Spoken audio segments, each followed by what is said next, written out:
गेली 8-10 दिवसांपासून आमच्याकडे दररोज अशा प्रकारचा पाऊस येत आहे, त्यामुळे आज मी तुमच्यासाठी घेऊन आली आहे मस्त अशी घोसाळीची भजी आणि त्याबरोबर तळलेल्या मिरच्या। ही भजी अगदी कमी साहित्यामध्ये झटपट तयार होतात आणि खूप चवदारही लागतात। चला तर मग ही भजी कशी तयार करायची ते बघूया।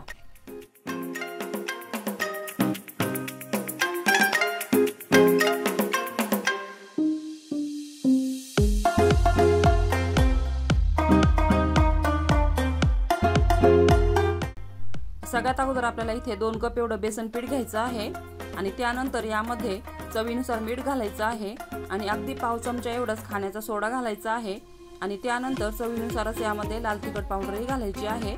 इथे मी 1.5 चमचा एवढी लाल तिखट पावडर घातलेली आहे, कारण ही लाल तिखट पावडर माझी घरी तयार केलेली आहे आणि मीडियम तिखट आहे म्हणून मी जास्त घातलेली आहे। तुम्ही तुमच्या आवडीनुसार कमी जास्त घेऊ शकता।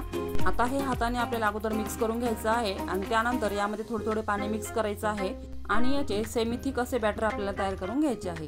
इथे तुम्ही व्हिडिओमध्ये बघू शकता अशा प्रकारचे आपल्याला बॅटर तयार करायचे आहे। आता आपल्याला घोसाळी घ्यायची आहे आणि ही घोसाळी मी अगोदर स्वच्छ धुवून घेतलेली आहे।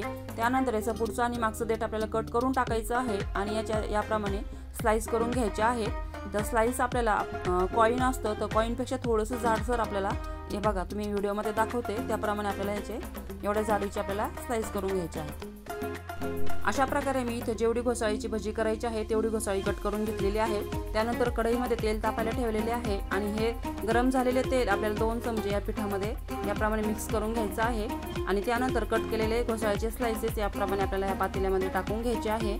आता हे स्लाइसेस आपल्याला याप्रमाणे पिठामध्ये दोन्ही साइडने डिप करून घ्यायचे आहे आणि त्यानंतर तेलामध्ये सोडायचे आहेत। तेल तापल्यानंतर गॅसची फ्लेम आपल्याला लो करायची आहे आणि भजी तेलामध्ये सोडून घ्यायची आहे आणि भजी तेलामध्ये सोडून झाल्यानंतर गॅसची फ्लेम आपल्याला मोठी करायची आहे आणि त्यानंतर हाय फ्लेमवरच आपल्याला हे भजी तळून घ्यायची आहे।